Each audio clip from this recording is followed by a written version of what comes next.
Hey guys, Joe Pye here at Advanced Innovations. Welcome back to the shop. Today's midweek quickie, or this week's midweek quickie, is the idler pulley shaft. And although this is straightforward turning, I'm going to focus on the little eccentric feature on the end. There are several different ways to do this. You can do it in a split collet that you specifically made. That's an off-center hole. You can do it in a four-jaw chuck with an indicator, or you could backbore it on the mill, which is exactly what I'm going to do. But first I'm going to machine out the base to accept an additional boss that I'm going to put on the back here, because I do not like locating anything from a screw thread. And that's exactly what's going on here. The eccentric is there so that you can dial in the tension of the belts by rotating this particular shaft.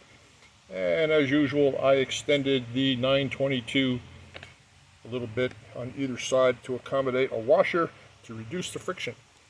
So let's punch out the base real quick and then get over to the eccentric part of this operation.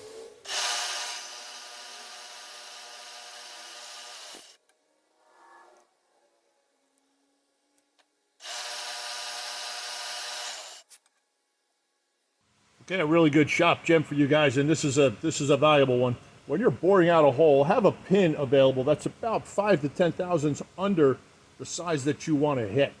Why, you ask? Well, funny you should ask. If you're dialing in a boring head and you're taking little passes and you keep trying a pin that's supposed to fit, you can only take 1 thou incremental diameter cuts to make that hole get to where it needs to be.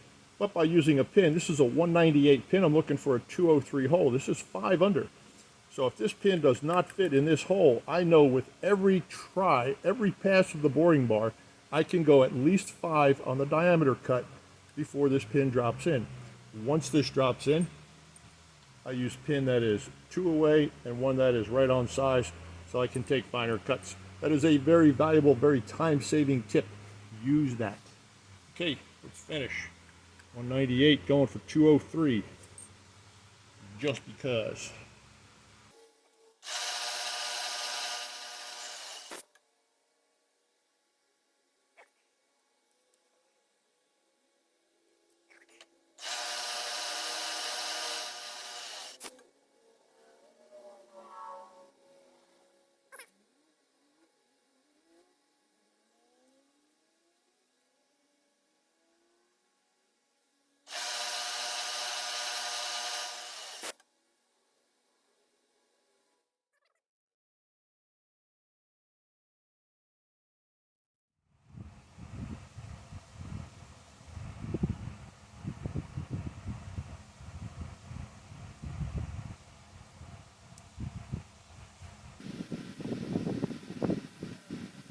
I am using the same boring head that I just used a minute ago to do the base, but only I put a different tool in. This is a flat bottom, or relatively flat bottom tool, and it's facing inward as opposed to facing outward. This is what I call a back boring operation.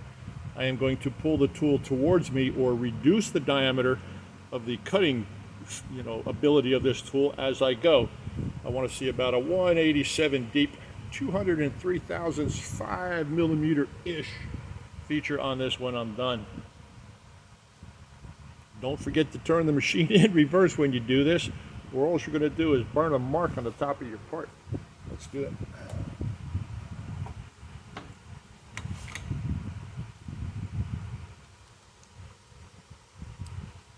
I'm going to take a very superficial contact initially with my quill stop set, and I raise the D the required depth. If you have a large land on a part when you do this, make sure that you go right to depth with every pass, or the final pass you make with a full contact on a setup like this could leave a lot of chatter. Okay, so be gentle, don't rush it.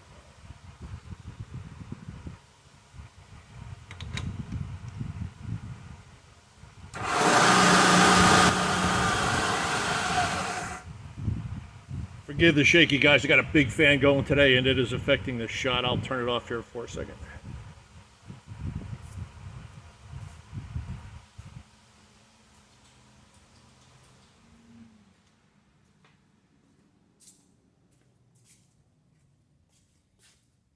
There we go.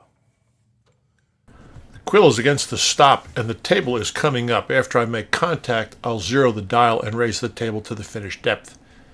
Being very gentle, I will come down and take several cuts to achieve the diameter that I'm looking for. Last cut is about 2/1000 cut, and I will make a dead pass on that as well to make sure there's no deflection or taper to this feature. I want it to function nice and smooth.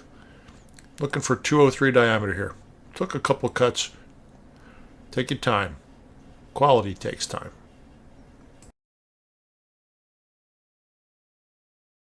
Leaving the machine set exactly where it is. The spindle is over the center of this eccentricity. Time to drill and tap a hole in here, and then we'll test fit it. In keeping with my build standard of no articulating faces rubbing on each other at assembly, I've returned the pulley bracket back to the machine to take 20 thou, half a millimeter off of either face here so I can get the Delrin washers in place.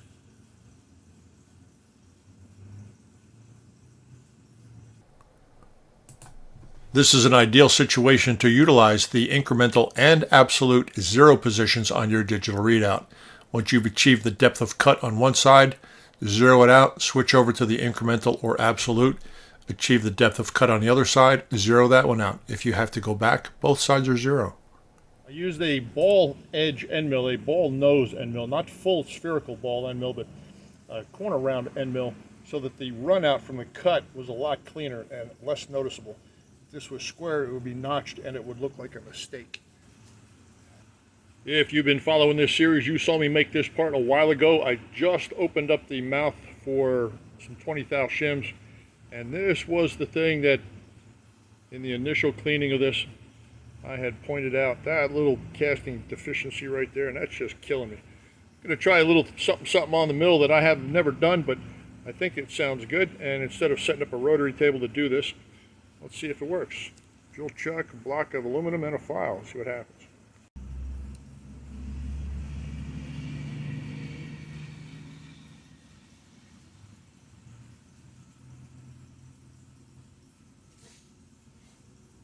Using the pin in the drill chuck, same size as the hole in the casting, I can rotate the casting about a plane that I know where that plane is. So as I move the table, watch what happens to the part. Big radius, little radius. So I'm just going to creep up on this until I can get that inclusion to go away. And I'll see what happens. This might work, might not. I don't know. We'll find out together.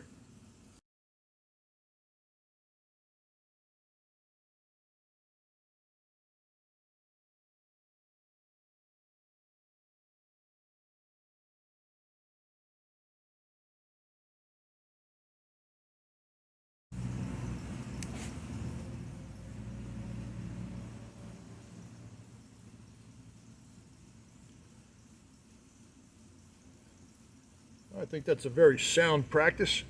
The other way to do it would be with like a toolmaker button on either side and just file to the diameter of the buttons. I may actually finish it up that way. I'm going to try to clean it up and see what it looks like, and I'll let you know. All right, plan B. If you're not happy with something, don't settle. Make it right. This is plan B. Now I have a nice wide guide surface and a target diameter. The brass is turned to the target diameter. I'm going to pinch it on both sides. Very accessible. Nice wide lands for the files.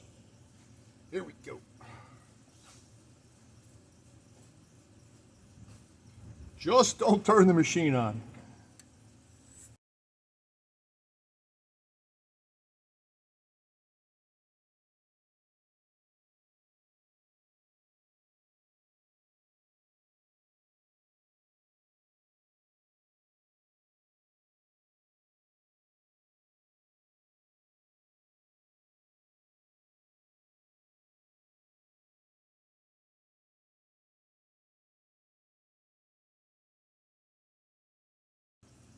Still got a couple of ears on it, but I'm hoping they're invisible when it's blasted.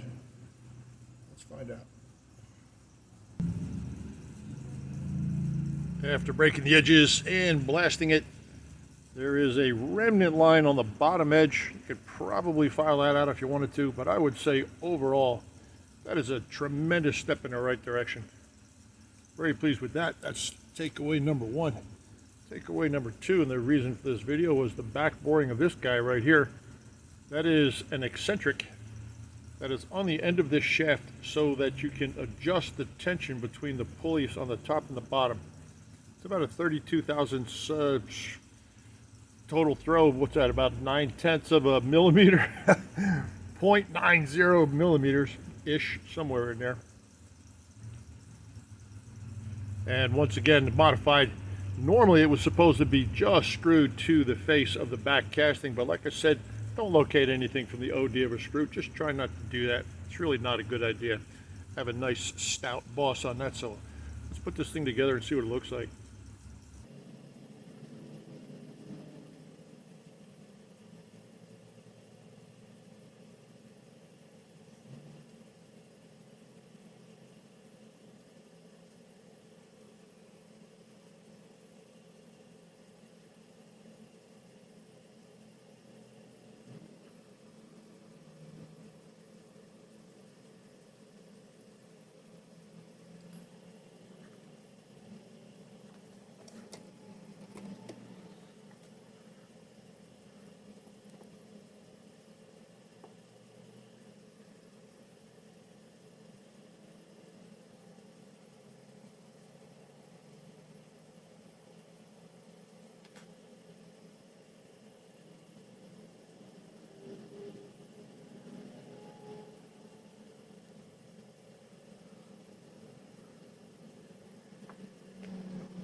Drive pulley from the back of the main cone pulley on top will power this intermediate idler. This one will power this pulley. This pulley will determine the feed rate for the table on the side through all of the universal joints that are supposed to go there.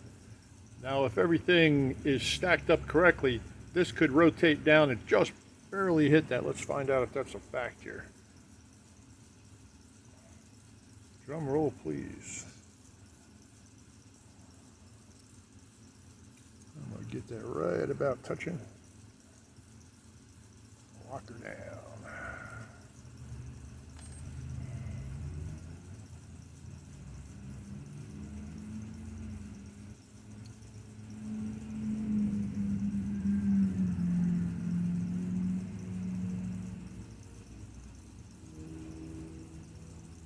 That doesn't get a whole lot closer than that without touching, guys. That is right there. Beauty. I like it. Time well spent. This thing is coming together.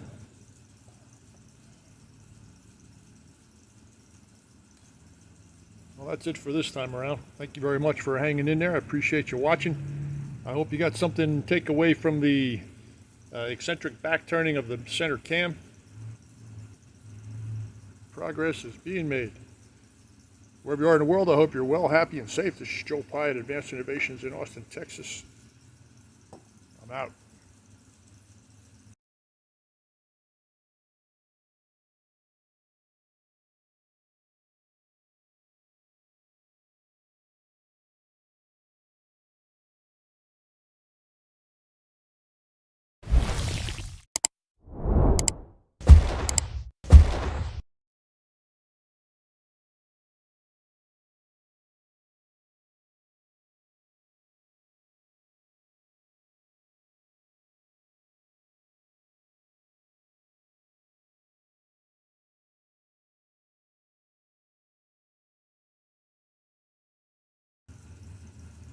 If you hung in there long enough to make it to this point, the belt tension between this pulley and the top pulley is adjustable from the eccentricity that's right here. As you rotate this shaft, once this screw is unloosened, this shaft will move up and down by a 32nd of an inch. That should be sufficient to put tension on the correct size belt.